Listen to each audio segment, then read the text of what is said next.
తటస్థుడిగా రాజకీయ రంగ ప్రవేశం చేసి తొలిసారిగా ఎమ్మెల్యే అయిన పత్తిపాటి పుల్లారావు అంతకాలంలోనే టీడీపీ రాజకీయాల్లో కీలక వ్యక్తిగా మారిపోయారు.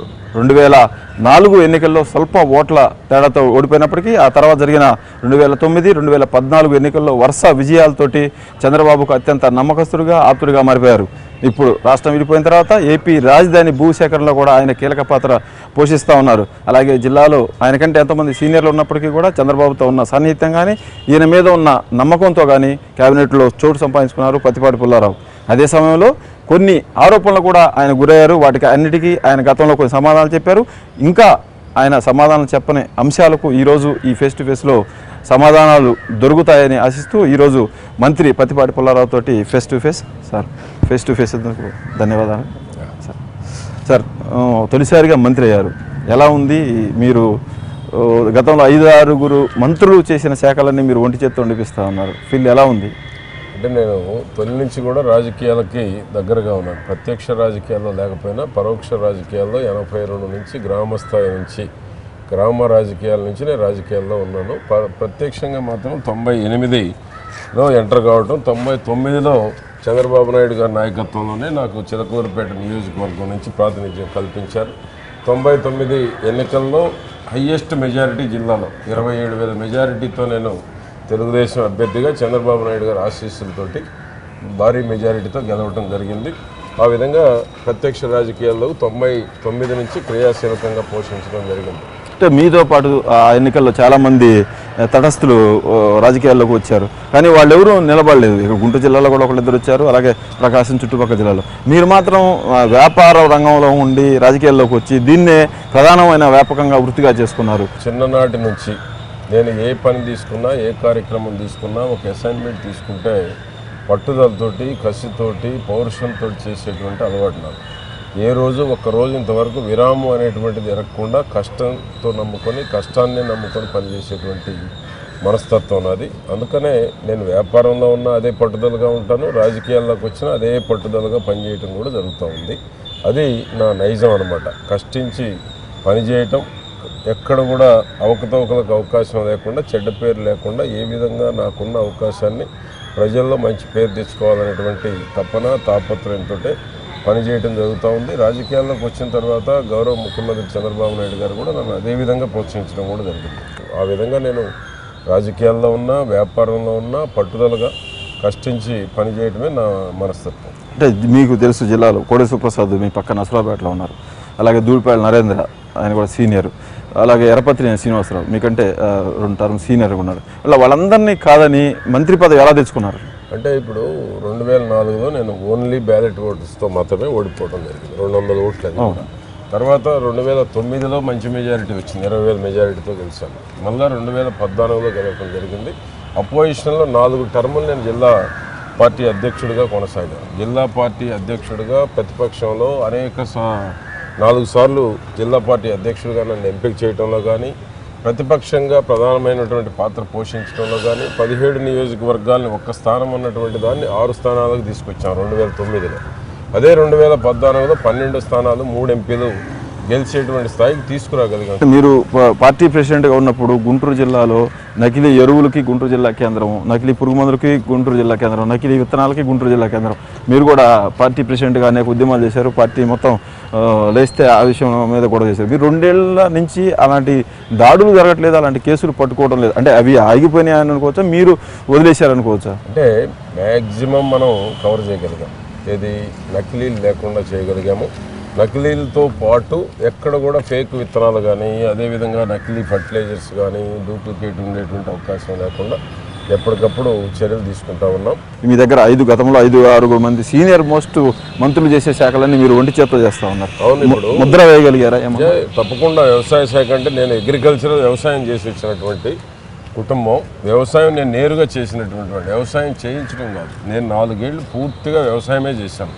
ఒక పక్క చదువుకుంటూ ఒక పక్క వ్యవసాయం చేసినటువంటి ఫ్యామిలీ నుంచి వచ్చాను. నేను ప్రత్యక్షంగా వ్యవసాయం చేశాను కాబట్టి వ్యవసాయ శాఖ మంత్రులుగా అయినటువంటి వాళ్ళు నేరుగా వ్యవసాయం చేసిన వాళ్ళు తక్కువ.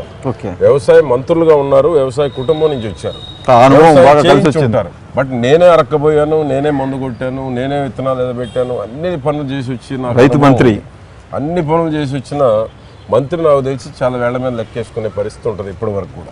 రుణమాఫీకి సంబంధించి మీరు ధృవీకరణ పత్రాన్ని ఇస్తున్నారు, కానీ మొదట్లోనే తీవ్ర విమర్శలు ఎదుర్కొన్నారు. 1,00,000 ఆంక్షలు పెట్టారు, అందరికీ ఫలితాలు దక్కకుండా చేస్తున్నారు, హార్టికల్చర్ క్రాప్స్కి అయితే అసలు లేకుండా చేశారనేది, దాన్ని ఎలా అధిగమించగలిగారా? అంటే ఇప్పుడు హార్టికల్చరు మేనిఫెస్టోలో లేదు, అటువంటిది మేనిఫెస్టోలో పెట్టినటువంటి దాన్ని కూడా పెట్టి ఈరోజు 2,23,000 మందికి సుమారు 384,47 లక్షల వారి ఖాతాల్లో జమ చేశాం. అదేవిధంగా పంట రుణాలు మాఫీ చేస్తూ ఉన్నాం. పంట రుణాలు 54,98,000 మందికి 24,000 కోట్లు రుణమాఫీ చేస్తున్నాం.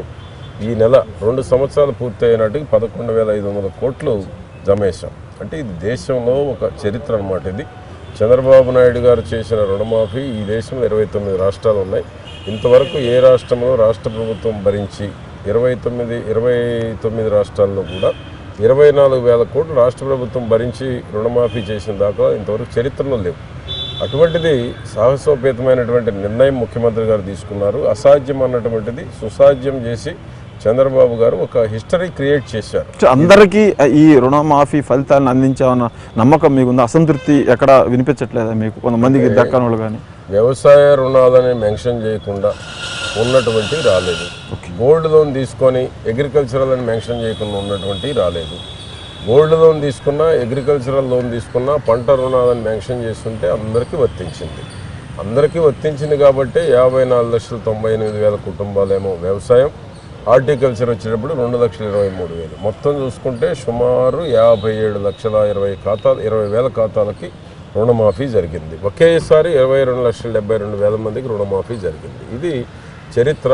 ఈ చరిత్రను ఎవరూ తిరగరాయలేరు. ఇది ఎక్కడ కూడా అసాధ్యమైనటువంటి. మీ లెక్కలన్నీ ఫింగర్ టిప్స్ మీద ఉన్నట్టు అవగా చెప్పేస్తా ఉన్నారు. అంటే రోజు చెప్తున్నాం కాబట్టి ఇది ఒక హిస్టారికల్. ఎందుకంటే స్వాతంత్రం వచ్చిన తర్వాత ఇంత పెద్ద ఎత్తున రుణమాఫీ చేసినటువంటి ప్రభుత్వం చంద్రబాబు గారి ప్రభుత్వం. భవిష్యత్తులో కూడా ఇది ఎవరికీ సాధ్యం కాదు. అసాధ్యమైనటువంటి పనిని చంద్రబాబు నాయుడు గారు చేశారు. రైతు హృదయాల్లో ఎప్పటికీ ఉంటారు. ఈరోజు ఇంకా కాని వాళ్ళు కొద్దిమంది ఉంటారు. నిబంధనలకి ఎవరైతే సూటబుల్గా లేనటువంటి వాళ్ళు ఉన్నారో బ్యాంక్స్ కొన్ని అప్డేట్ చేయాలి. ఇప్పుడు కూడా మేము తీసుకుంటున్నాం. నిబంధనల్లో వచ్చేటువంటి వాళ్ళకి ఇప్పుడు కూడా ఇస్తామని చెప్తున్నాం. అందుకని నేను కూడా జిల్లాలు తిరుగుతూ ఉన్నాను. ఎందుకంటే ఒక మోటివేషన్, ఒక ఇన్స్పిరేషన్ కోసం. కనుక ఈరోజు రుణమాఫీ అనేటువంటిది కొంతమందికి అసంతృప్తి ఉండొచ్చేమో కానీ ఏది దాంట్లో పంట రుణాలని మెన్షన్ చేయనటువంటి కుటుంబాల్లో ఉన్నటువంటి వాళ్ళకి రుణమాఫీ పోలేదు. వాళ్ళకు కొంత బాధ ఉంటుంది. వ్యవసాయానికి మీరు అత్యధిక ప్రాధాన్యత ఇస్తున్నారు. గ్రోత్ గురించి కూడా మీరు ప్రత్యేకంగా టాస్క్ పెట్టుకొని తిరుగుతూ ఉన్నారు. అలాగే ఈ 54,00,000 కుటుంబాలకు కూడా అందరికీ రుణ సదుపాయం కల్పిస్తున్నారు. అయితే మీరు వ్యవసాయ మంత్రిగా చెప్పండి, మీరు రైతుగా చెప్పండి, 33,000 ఎకరాలను మీరు రాజధాని కోసం సేకరించారు. 3 పంటలు పండే ఉన్నాయి, 2 పంటలు పండే. అక్కడ పండే పంటకు సంబంధించి మీరు తీసుకున్నప్పుడు ఏమైనా బాధ కలిగిందా రైతుగా? అంటే రైతులు అక్కడ ఏంటంటే డెవలప్మెంట్ కోరుకున్నారు. రాజధాని రావడం అనేటువంటిది కళలో కూడా ఊహించారు రైతులు. అక్కడ చంద్రబాబు నాయుడు గారు ముఖ్యమంత్రి అయ్యాడు కాబట్టి రాజధాని వచ్చింది. లేకపోతే రాజధాని రాదు. అదే జగన్మోహన్ రెడ్డి లాంటి వాళ్ళు వచ్చింటే ఏ దొనకొండో లేకపోతే ఏ ఇడుపల్పాయో ఏ కడప జిల్లాకో ఆయన భూములు కొనగాడికి తీసుకుపోయి ఉండేవాడు. చంద్రబాబు నాయుడు గారు రాబట్టి 13 జిల్లాలకు సెంటర్ పాయింట్ గుంటూరు జిల్లా, గుంటూరు విజయవాడ కలిపేటువంటి సెంటర్ పాయింట్. ఏ రోజైనా హైదరాబాద్ సికింద్రాబాద్ లాగా సైబరాబాద్ లాగా ఈ రెండు కలిసిపోతే అంత పెద్ద నగరాన్ని చేసేటువంటి అవకాశం 29 గ్రామాల్లో వాళ్ళు కూడా ఏంటంటే మాకు అసలు రాజధాని మేము ఊహించంది మాకు చంద్రబాబు నాయుడు గారు ఇచ్చాడు. మా జీవితాలు మారిపోతాయి, మేమంతా రాజధానిలో ఉండబోతాము. కాబట్టి ఇది మాకు ఒక సువర్ణ అవకాశం అనేటువంటి భావన ప్రతి రైతులో ఉంది. కనుకనే 29 గ్రామాల్లో 34,000 ఎకరాలు ఇచ్చారు. 2% మాత్రం ఉంది. ఆ 2% కూడా భూసేకరణకు వెళ్తున్నాం. భూ సమీకరణకు రానటువంటి భూసేకరణకు వెళ్తా ఉన్నాం. 29 గ్రామాల రైతులు కూడా చాలా సంతోషంగా ఉన్నారు. ఒక పక్క పంట ఉత్పాదకతను పెంచే ప్రయత్నం చేస్తూ ఉన్నారు, రైతుకు వెన్నుదన్నుగా నిలిచే ప్రయత్నం చేస్తామని చెప్తారు. 33,000 ఎకరాల్లో పోయిన పంటకి కాంపెన్సేట్ అంటే వేరే చోట ప్రత్యామ్నాయం ఏమన్నా చూస్తున్నారా ఆ పంటలో రావడం కోసం? ఆ ఏరియా కన్నా ఇంకొక ఏరియా డెవలప్ చేస్తున్నాం. ఈరోజు ఏంటి లిఫ్ట్ ఇరిగేషన్స్ ఎక్కడున్నా చివరి భూమి వరకు నీళ్ళు ఇవ్వాలంటున్నాం. ఈ రాష్ట్రంలో ఇరిగేషన్ ప్రాజెక్టులు టాప్ ప్రయారిటీ ఇస్తున్నాం. దీనికి 10 రెట్లు భూమిని ఈరోజు చంద్రబాబు నాయుడు గారు ఇరిగేషన్కి ఇప్పుడు 15,000 కోట్లు ఖర్చు పెట్టారు 2 ఏళ్లలో. ప్రతి సంవత్సరం కూడా దాన్ని ఇంకా పెంచుతూనే ఖర్చు పెట్టే పరిస్థితుల్లో ఉన్నాం. ఇంకా ఎక్కడైనా సాగులో లేని భూములు ఉంటే సాగులోకి వచ్చేటువంటి విధంగా ఎన్ఆర్జీఎస్లో ఫెసిలిటీ కల్పిస్తూ ఉన్నాం. ఉద్యాన పంటల వైపు దృష్టి కేంద్రీకరిస్తూ ఉన్నాం. ప్రకృతి వ్యవసాయాన్ని ప్రోత్సహిస్తున్నాం. ఆర్గానిక్ కల్చర్ని ప్రోత్సహిస్తూ ఉన్నాం. వర్మీ బెడ్స్ ఇస్తున్నాం. ఎరువులు తగ్గించి పురుగు మందులు తగ్గించి మంచి క్వాలిటీ అగ్రికల్చరల్ ప్రొడక్ట్స్ని తీసుకొచ్చి ఇంటర్నేషనల్ మార్కెట్ కల్పించబోతా ఉన్నాం. ఫార్మర్ ప్రొడ్యూసర్ ఆర్గనైజేషన్స్ని తీసుకొస్తా ఉన్నాం. వ్యవసాయాన్ని లాభసాటిగా మార్చేటువంటి దానికి ఎన్ని రకాల ప్రయత్నాలు చేయాలో చేస్తున్నాం. అంటే అక్కడ పోయిన పంట అయితే మనకి కాంపెన్సేట్ అవుతుంది, బ్రహ్మాండం కాంపెన్సేట్ అవుతుంది. ఓకే. ఇందాక చెప్పారు మీరు జగన్ సీఎం అయితే ఆయన భూములను ఇడుపుపై దగ్గర లేకపోతే ఇంకో దగ్గర పెట్టుకునేవాళ్ళు. మీరు కూడా మీ అందరికీ తెలిసి రాజధాని ఇక్కడ వస్తుందని మీరందరూ భూములు కొన్న తర్వాతనే ఇక్కడ రాజధాని వచ్చింది, రాజధాని వస్తుందని తెలిసిన తర్వాతనే మీరందరూ భూములు కొన్నారనే ప్రధానమైన ఆరోపణ ఉంది. దానికి ఏం చెప్తారు? రాజధానిలో నేను ఛాలెంజ్ చేశాను, అసెంబ్లీలో కూడా చేశాను, బయట కూడా చేశాను. నా పేరు మీద బినామీ పేర్లు 2 చూపించారు. వాళ్ళు ఎవరో కూడా నాకు తెలియదు, కనీసం ఫోన్ నెంబర్లు కూడా నా దగ్గర లేవు. అంటే సాక్షి పత్రిక ఎంత నిర్దాక్షిణ్యంగా నిరాధారమైన ఆరోపణలు చేస్తుంది అనడానికి నాదే ఉదాహరణ. నా మీద ఆరోపణలు చేశారు, ప్రూవ్ చేయమన్నాను. 196 ఎకరాల అసైన్డ్ భూమి, పర్వాలేదు, అదే 196 ఎకరాల అసైన్డ్ భూమి మీ పేరు ముందని వార్తలు వచ్చినాయి. అందులో రమేష్ అనే అతను మీ ప్రధానమైన బినామీ అని చెప్పారు. అతనికి ఆస్తిపాస్తులు లేవు, అంతా పుల్లారావు వెనకుండి నడిపించి మొత్తం 100 ఎకరాలు అంటే 99 ఎకరాలు తీసుకున్నారని అన్నారు. ఇప్పుడు రమేష్ గారు సురేష్ ఎవరు? M&M సురేష్ అంట. తర్వాత నాకు ఫోన్ చేశాడు, ఏంటండి నా భూమిని నీ పేరు మీద చూపించాడని. కనుక ఏంటంటే నిరాధారమైనటువంటి అసత్యాలు ఏదో రకంగా వాళ్ళు బురద జల్లుకున్నారు కాబట్టి, బురదలో ఉన్నారు కాబట్టి బురద జల్లే ప్రయత్నం వాళ్ళు చేస్తూ ఉన్నారు. కనుక ఏంటంటే ఈరోజు నేను వాళ్ళకి ఛాలెంజ్ చేశాను అసెంబ్లీలో కూడా, నా పేరు మీద 1 ఎకరం ఉన్నా మీకు రాసిస్తా, పేదవాళ్ళకి రాసిస్తా. పుల్లారావు ముందు జాగ్రత్త తీసుకున్నాడు, ఇలాంటి పరిస్థితి వస్తుందని చెప్పేసి సురేష్ని బినామీగా పెట్టుకున్నారు అనేది. ఇప్పుడు బినామీ అంటే ఇంక ఎవరినైనా బినామీ అనొచ్చు. ఇంకా బినామీకి అర్థం ఏంటి? ఎవరి పేరు మీద ఉన్నా నీ పేరు మీద ఉన్నా కూడా ఎన్టీవీ కూడా బినామీ అనొచ్చు. ఓకే. కనుక ఏంటంటే ఈరోజు నా పేరు మీద 2 రాశారు, సురేష్ అండ్ రాజారెడ్డి. వాళ్ళు ఎవరో కూడా నాకు ఎప్పుడు టచ్లో కూడా లేని మనుషులు. ఇప్పుడు కూడా రాజారెడ్డి నాకు తెలియదు ఎవరో. సరే, మీరు మొత్తం భూసేకరణ మొత్తం మీరే చూశారు, మీతో పాటు నారాయణ గారు చూసినప్పటికీ మీరు కీలక పాత్ర వహించారు. మీరు ఇందాక చెప్పినట్టుగా ఆ రోజు నుంచి ఇప్పటి వరకు కూడా అదుపు లేకుండా తిరుగుతూ ఉన్నారు. 99 ఎకరాల అసైన్డ్ భూమి సురేష్ అనే అతను తన పేరు మీద పెట్టుకున్నప్పుడు ప్రభుత్వం ఎందుకు యాక్ట్ చేయలేకపోయింది అతని మీద? అంటే ఇప్పుడు తప్పకుండా ప్రభుత్వం ఎవరి పేరు మీద ఎక్కువ భూమి ఉండటానికి వీల్లేదు, అట్లాంటి ఏదైనా గవర్నమెంట్ నోటీసులో ఉంటే తప్పకుండా తీసుకుంటారు. ఆ సాక్షిలో రాసే వాస్తవాలు కాదు. అంటే మీరు ఎంక్వైరీ చేశారా ప్రభుత్వం? తప్పకుండా ఒక పేరు మీద అన్ని ఎకరాలు ఉండే అవకాశమే లేదు. బినామీ కాకుండా సొంతంగా ఏమైనా కొన్నారా మీ పేరు మీద? కానీ రాజధానిలో 1 సెంటు కూడా కొనలేదు నేను. సెంటు కొన్నా కూడా చూపించమంటున్నా. సురేష్ కాకుండా వేరే పేరుతో ఏ పేరు మీదైనా చూపించమంటున్నా. అంత అవసరం కూడా లేదు నాకు. కొనుక్కోవాలంటే నేరే కొనుక్కోవచ్చు. నేను నాకు కంపెనీలు ఉన్నాయి, నాకు బిజినెస్ ఉంది, కొనాలంటే నేరే కొనుక్కోవచ్చు. మీ పార్టీ వాళ్ళు ఎవరు అనుకున్నారా? అంటే ఎవరైనా 1-2 ఎకరాలు కొనుక్కోవటంలో తప్పులే. రైతులు కొనుక్కుంటే తప్పే ఉంది. అంటే రాజధాని తప్పులే, భూములు కొనుక్కోవడం అమ్ముకోవడం ఎక్కడ తప్పుగా. కానీ రాజధాని వస్తుందని తెలిసి ఒక ఉద్దేశపూర్వకంగా పద్ధతి ప్రకారం టీడీపీ నాయకులు కుట్ర చేసి రైతుల నుంచి భూములు లాక్కున్నారు తక్కువ ధరకనే ఆరోపణ. అంటే అన్ని పార్టీలలో కొనుక్కున్నారు. 1-2 ఎకరాలు రాజధానిలో ఉండాలనో, రాజధానిలో ఇల్లు కట్టుకోవాలనో అన్ని పార్టీల నాయకులు కూడా కొనుక్కున్నారు. దాంట్లో కొంతమంది టీడీపీ వాళ్ళు ఉండొచ్చు, వైఎస్ఆర్ వాళ్ళు ఉండొచ్చు, ఇతర పార్టీల వాళ్ళు కూడా ఉండొచ్చు, పారిశ్రామికవేత్తలు కూడా కొనుక్కున్నారు. అక్కడ ఏంటి ఓపెన్ ఆప్షన్ ఇచ్చాం. రైతులు ఎవరైనా కొనుక్కున్న వాళ్ళకి అది ట్రాన్స్ఫర్ జరుగుతుంది. ఎందుకంటే మేము ఆపాం కొన్నాళ్ళు, ఆపితే రైతుల నుంచి రియాక్షన్ వచ్చింది. ఎందుకంటే మాకు అమ్ముకోవడానికి కూడా మీరు పర్మిషన్ ఎవరైనా అర్జెంట్ ఉంటుంది, మేము అమ్ముకుంటాం, మాకు అనుమతి కావాలని కోరిన మీదట వాళ్ళకి ఫ్రీ హ్యాండ్ ఇచ్చాం. 20 లక్షలు 25 లక్షలు ఉన్న భూమి కోర్టు వచ్చినప్పుడు వాళ్ళు కూడా అమ్మి ఒక బాకీ తీర్చుకుందామనో, ఒక ఇల్లు కట్టుకుందామనో ఇట్లాంటి కోరికలు ఉన్నటువంటి వాళ్ళు మాకు పర్మిషన్ ఇవ్వాలి. రాజధాని వస్తుందనే విషయం మీతో పాటు అది కొద్ది మందికి మాత్రమే తెలుసు అనేది నిజమేనా? నాకు తెలిసి బిఫోర్ అనౌన్స్మెంట్ కొన్నవాళ్ళు ఎవరు లేరండి. అందరూ కూడా అనౌన్స్ అయిన తర్వాత పెరుగుతుందన్న తర్వాతనే కొనుక్కున్నారు. ఎవరైనా కొనుక్కుంటే దానికి అది ఓపెన్ ఆప్షన్, ఎవరికైనా ఉంది. అది రైతులు అమ్ముతామంటే ఎవరైనా కొనుక్కోవచ్చు. అసైన్డ్ భూములు కొనుక్కున్నా చెల్లవని చెప్పాము. కొనుక్కున్న వాళ్ళకి చెల్లవు, ఎవరికైతే అసైన్డ్ ఎవరైనా కొనుక్కోవచ్చు. కానీ టీడీపీ నాయకులు కొన్నారు, మంత్రులుగా ఉన్న వాళ్ళు కొన్నారు, మంత్రుల అనుచరులు కొన్నారు, మంత్రుల బినామీలు కొన్నారు అనే దగ్గరికే అప్పుడు అది ఇష్యూ అయింది. ఇప్పుడు అన్ని పార్టీలు కొన్నారు, మంత్రులు ఎవరు కొనలేదు. కొనుక్కున్న ఎకరం ఎవరు ఉన్నారో నాకైతే తెలియదు, నేనైతే కొనలేదు. కొనుక్కున్నటువంటి వాళ్ళు ఎవరైనా సొంతంగా కొనుక్కుంటే ఎకరం రైతు కొనుక్కుంటే తప్పు లేదు. ఇప్పుడు ఈ ఆరోపణలు వచ్చినప్పుడు మీరు డిఫర్మేషన్ వేస్తాము, కోర్టుకు వెళ్తాము అని చెప్పారు. కానీ ఇంతవరకు ఆ కేసు ఫైల్ చేయలేదు. అంటే కేసు నోటీస్ ఇచ్చాము, రిప్లై ఇచ్చారు, దాన్ని డిఫర్మేషన్ వేసే ఆలోచనలో ఉన్నాం. ఎందుకంటే డిఫర్మేషన్ మాకు ఎప్పుడైనా వేయచ్చు. ఓకే, డిఫర్మేషన్ మేము ప్రిపేర్ అవుతున్నాం, నేను నారాయణ గారు. ఓకే. సరే, ఇంకొకటి మీ మీద వచ్చింది అగ్రిగోల్డ్ భూములు. అగ్రిగోల్డ్ అనే సంస్థ రైతుల నుంచి కానీ సామాన్యుల నుంచి కానీ భారీ ఎత్తున డిపాజిట్లు సేకరించేసి బోర్డు తిప్పేసేసి అందరిని ముంచేసింది. ఆ సంస్థకు సంబంధించిన భూములు మీరు ఎలా కొన్నారు? ఇప్పుడు అగ్రిగోల్డ్ కూడా నేను అసెంబ్లీలో ఛాలెంజ్ చేశాను. నేను అగ్రిగోల్డ్ భూములు కొనలా, వాళ్ళ డైరెక్టర్లే కూడా కొనలేదు. సంబంధం లేనటువంటి దాన్ని అగ్రిగోల్డ్ మీద వాళ్ళు మా బురజల్లే కార్యక్రమం చేస్తూ ఉన్నారు. స్పష్టంగా చెప్పాను, ఇన్కమ్ ట్యాక్స్ రిటర్న్స్ చూపించాను. ఎప్పుడో 5-6 ఏళ్ల నాడు కొనుక్కున్నటువంటి మా వాళ్ళు ల్యాండ్ గ్రావెల్ కానీ కొనుక్కున్నారు. దాన్ని అగ్రిగోల్డ్గా వాళ్ళు నా మీద బురజల్లే కార్యక్రమం చేశారు. అంటే ఈ డిస్ప్యూట్ రాకముందే మీరు ఆ భూములు కొన్నారు? ఎప్పుడో అసలు ఈ అగ్రిగోల్డ్ ఫెయిల్ కాకముందే మా వాళ్ళు ఎప్పుడో గ్రావెల్ కానీ కొన్నారు. మా కంపెనీ వాళ్ళు అంతకుముందు ఎప్పుడో 4-3 ఏళ్ల క్రితం కొనుక్కున్నారు. ఓకే, అందరూ 2 ఎకరాలు 3 ఎకరాలు వాళ్ళు. అగ్రిగోల్డ్ సంస్థది కాదు, అగ్రిగోల్డ్ సంబంధం లేదు, అగ్రిగోల్డ్ డైరెక్టర్ కూడా కాదు. ఓకే, కావాలని బురజల్లే ప్రయత్నం ఏ విధంగా నా మీద బురజల్లాలి, సాక్షి వాళ్ళకి నిద్ర లేస్తే నిద్రపోయేంత వరకు పుల్లారోని ఏ విధంగా బురజల్లాలి కాబట్టి వాళ్ళు బురదలో కూరుకుపోయారు కాబట్టి ఆ బురద ఎదుటోడికి పుయ్యాలి. అంటే నిప్పు లేకుండా పొగరాదు కదా అనే దాని మీద మీ మీద జరుగుతున్న ఈ ప్రచారం అంతా వాస్తవాలని నమ్మే అవకాశాలు ఉన్నాయి జనం? ఇప్పుడు ఏ విధంగా నమ్మరు నన్ను. నాకు రాజకీయాల్లో సంపాదించాల్సిన నాకు అవసరం లేదు, వేరే మార్గాల్లో సంపాదించాల్సిన అవసరం అంతకన్నా నాకు లేదు. నాకున్నటువంటి నిజాయితీతో నేను ఎన్ని రోజులు ఉన్నాము అనేటువంటిది కాదు, ఎన్ని రోజులు ఉన్నామో అన్ని రోజులు ఎంత నిజాయితీగా ఉన్నామో, రాజకీయాల్లో వేలెత్తి చూపే పని లేకుండా మచ్చ లేకుండా ఉండాలనేటువంటిది నా సిద్ధాంతం.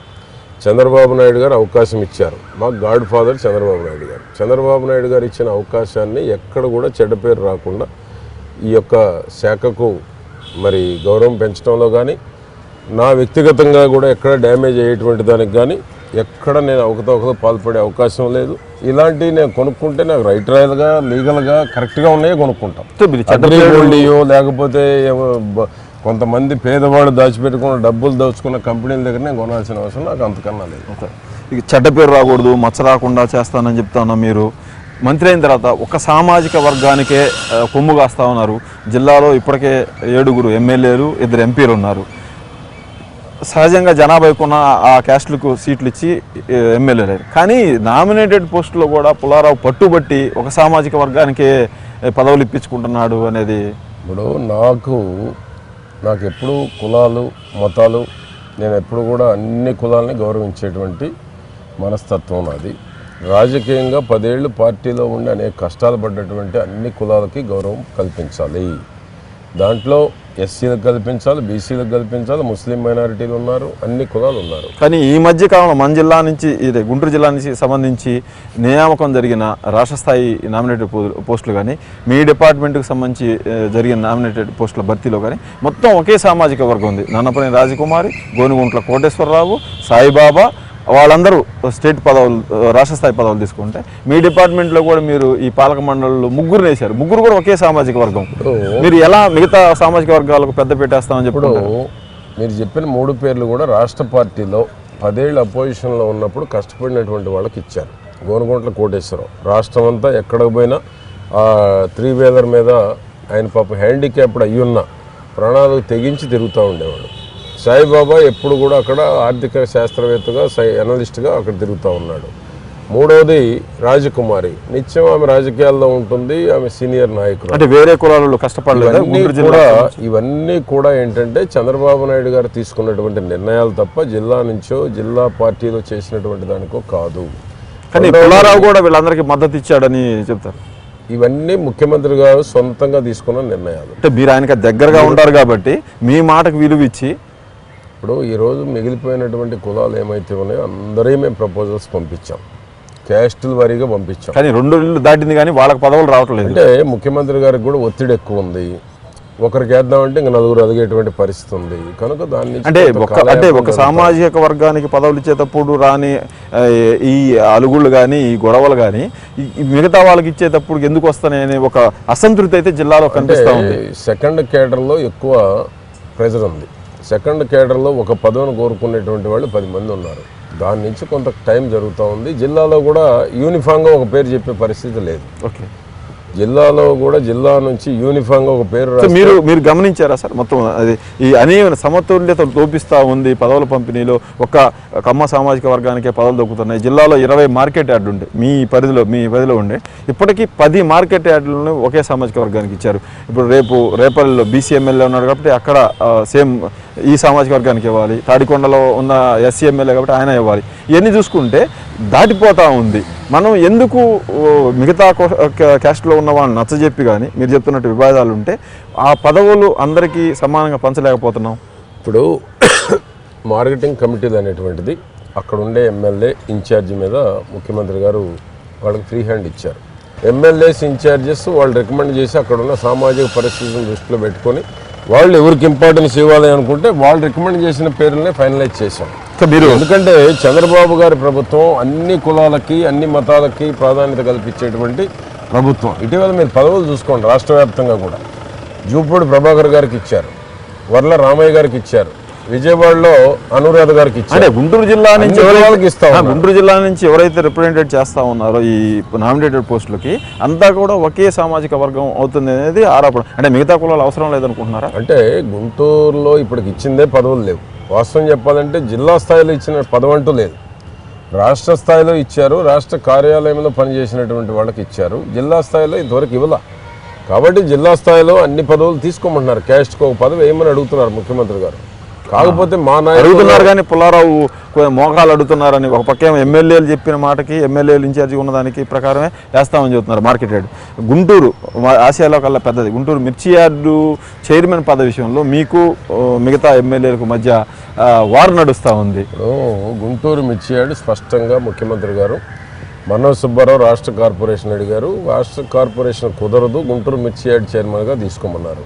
వాళ్ళు 10 ఏళ్ళు అధికారం లేనప్పుడు పార్టీ ఆఫీసును వదలకుండా తిరిగినటువంటి సీనియర్ నాయకుల్లో ఒకరు. కనుక ఆ విధంగా వారికి ప్రాధాన్యత కల్పించాలనేటువంటిది ముఖ్యమంత్రి గారి యొక్క ఆలోచన. ఆ విధంగా వెన్నా సాంబశివరెడ్డి చైర్మన్ తీసుకోమని అడిగారు. వారు ఏంటంటున్నారు, మిర్చి యార్డ్ నాకు సెకండ్ టర్మ్ ఇవ్వండి అని అంటున్నారు. కాబట్టి ఇక్కడ ఏంటంటే అన్ని కులాలకి ప్రాధాన్యత కల్పించాలన్నటువంటిది. జియావుద్దీన్ కూడా తీసుకెళ్ళాము. ముస్లిం మైనారిటీల్లో ఎవరుంటే వాళ్ళని ఫస్ట్ లిస్టులో పంపించాము, ఎస్సీల్లో పంపించాము. మిగతా చోట్ల మీరు చెప్పండి, మార్కెట్ యార్డ్ కమిటీలకి ఎమ్మెల్యేలు ఇన్ఛార్జీలుగా ఉన్న చోట లేకపోతే పార్టీ ఓడిపోయిన చోట ఇన్ఛార్జిగా ఉన్న మాటకు విలువ చేస్తా ఉన్నవాళ్ళు ఇక్కడ వేణుగోపాల్ రెడ్డి చెప్పిన మాట ఎందుకు వింటలేదు? అంటే ఇది జిల్లా యార్డు, అన్ని నియోజకవర్గాలకు సంబంధించినటువంటి మిర్చి అక్కడికి వస్తూ ఉంది. గౌరవ ముఖ్యమంత్రి గారి ఆలోచన ఏంటంటే ఇది జిల్లా యార్డు చేయాలి. కాదు, పుల్లారావు పట్టుబట్టాడు, మన్నవ సుబ్బారావుకు ఇస్తే మన్నవ సుబ్బారావు మిర్చి యార్డ్ చైర్మన్ కావాలి, లేకపోతే ఎవరు కాకూడదు. అంటే ఇప్పుడు 4 టర్ములు జిల్లాలో ఉన్నప్పుడు జిల్లాలో 4 టర్ములు పార్టీని కనిపెట్టుకున్న వాళ్ళు ఎవరు?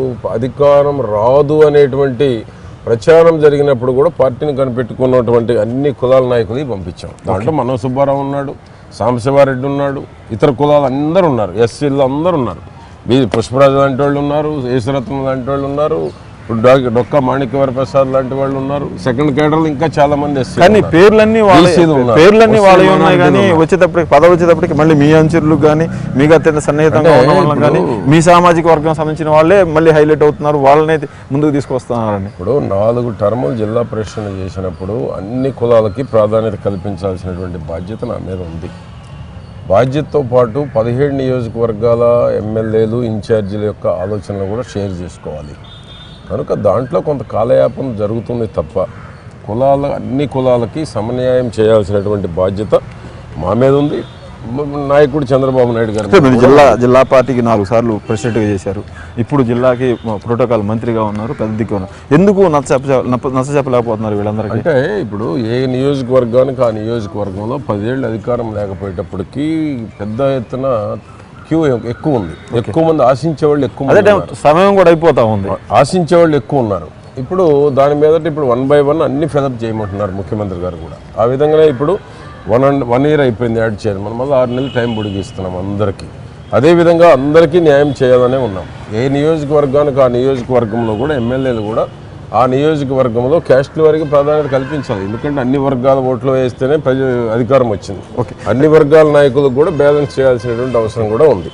మీరు మంత్రి కాగానే మీ ఆవిడ పెత్తనం ఎక్కువైపోయింది డిపార్ట్మెంట్లో, ఆమె నేరుగా జోక్యం చేసుకుంటారు, ఆఫీసర్లకు ఫోన్ చేస్తారండి, అలాంటి పరిస్థితి ఉందా? అంటే ఇప్పుడు నేను 13 జిల్లాలు రాష్ట్ర వ్యాప్తంగా బాధ్యతలు చూస్తున్నాను. నేను లేనప్పుడు కాన్స్టిట్యున్సీలో ఉండేటువంటి ప్రజలు ఏదైతే ఉన్నారో వాళ్ళు మా ఇంటికాడికి వచ్చి మా వాళ్ళతో మాట్లాడి మా ఇబ్బందులు ఏమని చెప్పుకునేటువంటి అవకాశం ఉంది. జనరల్గా వాళ్ళు ఎన్నికలప్పుడు అన్ని గ్రామాలు తిరిగారు, టౌన్ మొత్తం ప్రచారం చేసి ప్రతి ఎలక్షన్లో వాళ్ళు తిరుగుతూనే ఉన్నారు.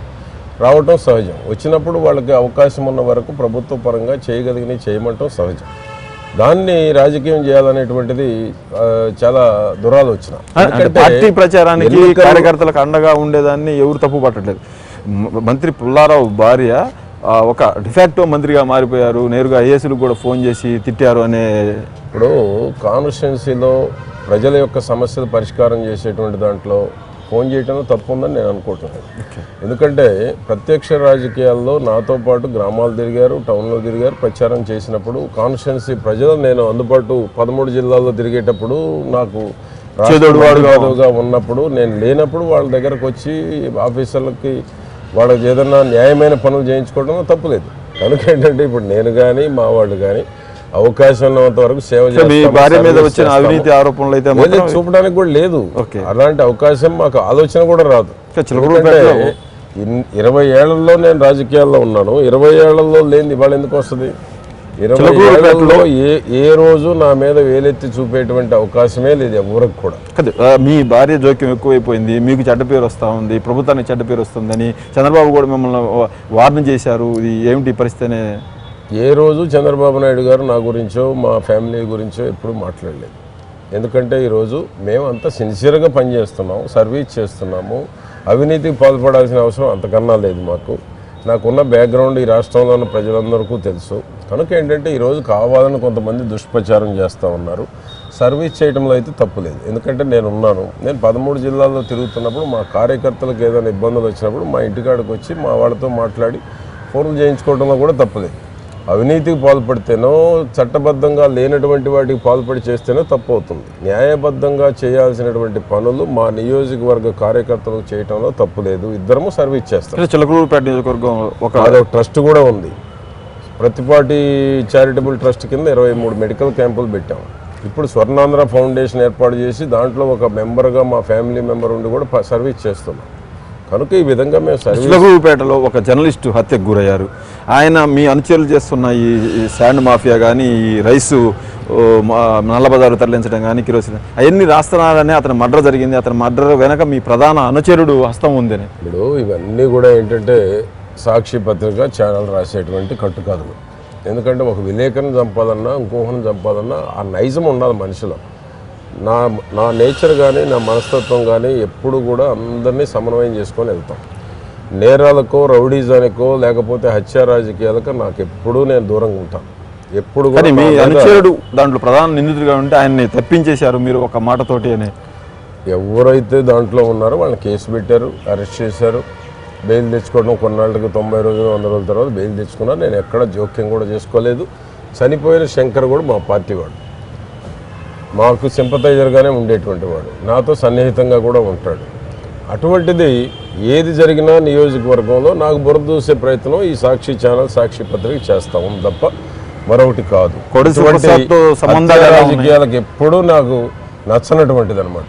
కోడెల శివప్రసాద్తో సంబంధాలు ఎలా ఉన్నాయండి? ఇంతకుముందు మీరు ఆయన సీనియర్గా ఉన్నారు, ఆయన గెలిస్తే మీకు ఇబ్బంది అవుద్దనే మీరంతా ఒక ఎమ్మెల్యేలు గ్రూప్గా ఉండేవాళ్ళు. ఇప్పుడు కూడా అదే కంటిన్యూ అవుతా ఉందా? నాకు ఇప్పుడు అందరూ సమానంగానే ఉంటారు. నేనంటే అందరికి గౌరవం ఉంది, వారంటే నాకు అందరికీ. ఎందుకంటే 4 టర్ములు జిల్లా ప్రెసిడెంట్గా ఎక్కడ వేలెత్తి చూపకుండా నడిపాను అంటే నేను ఎక్కడ ఒకరి నియోజకవర్గంలో జోక్యం చేసుకోను. అంటే పత్తిపాటి పుల్లారావు అంటే పెదకూరపాటు ఎమ్మెల్యే శ్రీధరు, వినుకొండ ఎమ్మెల్యే ఆంజనేయులు, వీళ్ళు ఒక ముగ్గురు వ్యాపారస్తులు, వ్యాపారంలోంచి రాజకీయాల్లో వచ్చి వీళ్ళందరూ ఒక ముఠాగా ఉంటారు. ఆలపాటి రాజా, ఆనంద్, తర్వాత వీళ్ళు మిగతా వాళ్ళందరి దగ్గరికి ఒక ముఠాగా ఉంటారంటారు. అది నిజమేనా? అంటే ఎవరి ముఠాలు లేవు, అందరూ చంద్రబాబు నాయుడు గారి ముఠా. మా నాయకుడు చంద్రబాబు నాయుడు గారు, ఆయన నాయకత్వంలో పనిచేస్తున్నాం. మాకు జిల్లాల్లో ముఠాలు అవసరం లేదు. వివాద రహితుడుగా ఉండి చంద్రబాబు నాయుడు గారి దగ్గర ఏ విధంగా మెప్పు పొందాలన్నటువంటిదే నా ఆలోచన తప్ప జిల్లాలో ముఠాలు కట్టాల్సిన అవసరం నాకు అవసరం లేదు, గ్రూపులు కట్టాల్సిన అవసరం నాకు అవసరం లేదు. లైక్స్ డిజ్లైక్స్ అంతకన్నా అవసరం కూడా లేదు. ఇంకా కోడెల శివప్రసాద్కు సంబంధించిన కొంతమందిని నసరాపేటలో మీరు ప్రోత్సహిస్తున్నారనే ఆరోపణలు ఉన్నాయి మీ దగ్గరకు వస్తే. ఇప్పుడు ఒకరి నియోజకవర్గంలో నేను చేయబెట్టను, ఎవరి నియోజకవర్గానికి వాళ్ళే ఈనాడు రాజులు రారాజులు. ఎందుకంటే ఎవరి నియోజకవర్గంలో వాళ్ళు డెవలప్ చేసుకుంటూ ఉన్నారు, ఎవరి నియోజకవర్గంలో వారి కార్యకర్తల కష్టాలు వాళ్ళు తీరుస్తున్నారు. ఈరోజు నేను పోయి ఇంకో నియోజకవర్గంలో చేయబెట్టి నేను సాధించేది ఏంటి? ఆ రోజులు పోయి ఆ రాజకీయాలు ఈనాడు లేవు. మీరు చంద్రబాబు నాయుడు గారు కోరుకుంటున్నది కూడా ఏంటి? నేను 4 టర్ములు జిల్లా ప్రెసిడెంట్గా ఉన్నప్పుడు కూడా ఎవరి నియోజకవర్గంలో వారే ఉండండి, ఒకరి నియోజకవర్గంలో ఒకరు జోక్యం చేసుకోవద్దు, ఒకరి నియోజకవర్గంలో మరొకరు నామినేటెడ్ పదవులు రికమెండ్ చేయొద్దు, ఎవరి నియోజకవర్గానికి వాళ్ళు గిరిగీసుకొని ఉండమని స్పష్టంగా ఆదేశించారు. నేను 4 టర్ములు ఉన్నప్పుడు అదే పాటించాను. అది పాటించాను కాబట్టి ఈరోజు జిల్లాలో కూడా 12 స్థానాలు మనం గెలవగలిగాం. మొత్తానికైతే మీరు గిరిగీసుకొని ఉన్నామన్నారు, కానీ మిగతా విషయాల్లో మంత్రి రాష్ట్ర స్థాయి పదవులు ఇచ్చే విషయం మాత్రం మీ మాట నెగ్గాలని చూస్తా ఉన్నారు. నేను ఎప్పుడు కూడా పంతాలు పట్టింపులకు వెళ్ళటం లేదు. అందరికీ న్యాయం చేయాలి. నాకు అన్ని కులాలు 4 టర్ములు ఎవరైతే కష్టాల్లో పార్టీ ఉన్నప్పుడు ఉన్నారో అన్ని కులాలకు న్యాయం చేయాలన్నటువంటిదే ముఖ్యమంత్రి గారి దగ్గర పదే నేను గుర్తు చేస్తా ఉన్నాను, తెలియజేస్తున్నాను. అది నా బాధ్యత. 99 ఇప్పుడు ఎస్సీలు ఎవరున్నారు, బీసీలు ఎవరున్నారు, ముస్లిం మైనారిటీలు ఎవరున్నారు, ఇతర కులాలు ఎవరున్నారు, అందరికీ న్యాయం చేయటమే నా బాధ్యత. 1999 నుంచి 2004 మధ్య మీరు గవర్నమెంట్లో ఉన్నప్పుడు ఫస్ట్ ఎమ్మెల్యేగా ఉన్నారు కదా, అప్పుడు రాని ఆరోపణలు టీడీపీ నాయకుల మీద, టీడీపీ కేడర్ మీద ఇప్పుడు వస్తున్నాయి. అది ఏమనిపిస్తుంది మీకు? తేడా మారినట్టు అనిపిస్తుంది? అధికారంలో ఉన్నప్పుడు ఆరోపణలు రావడం సహజం. ఎందుకంటే గతంలో సాక్షి పత్రిక ఛానల్స్ లేవు. ఈ సాక్షి పత్రిక ఛానల్ వచ్చినాక అంటే గతంలో ఈ ఆరోపణలు కూడా లేవు టీడీపీ మీద అప్పుడు లేవు, ఇప్పుడు లేవు. సాక్షి పత్రిక ఛానల్ తప్ప బురద పూసేటువంటి కార్యక్రమం వాళ్ళు చేస్తున్నారు. జిల్లాలో మీకు తెలిసే ఉంటుంది, కార్యకర్తలు లెట్రిన్ ఇస్తే 1000 రూపాయలు, పింఛన్ ఇస్తే 500, ఇంటికి అప్లికేషన్ పెడితే 5000 తీసుకునే పరిస్థితి కార్యకర్తలకు వచ్చింది. ఎందుకు ఆ పరిస్థితిని మీరు కంట్రోల్ చేయలేకపోతున్నారు? జనరల్గా ఎప్పుడు కూడా ఇటువంటి అవకాశం లేదు. ఎక్కడైనా 1-2% ఉంటే ఉండొచ్చు. ఆ 1-2% పెట్టుకొని మనం 98% బ్లేమ్ చేయడం కూడా కరెక్ట్. అంటే మీరు పార్టీ అధ్యక్షుడిగా పనిచేశారు కాబట్టి మీతో ఇలాంటి విషయాల మీద మీరు ఇప్పుడు రివ్యూ చేశారా?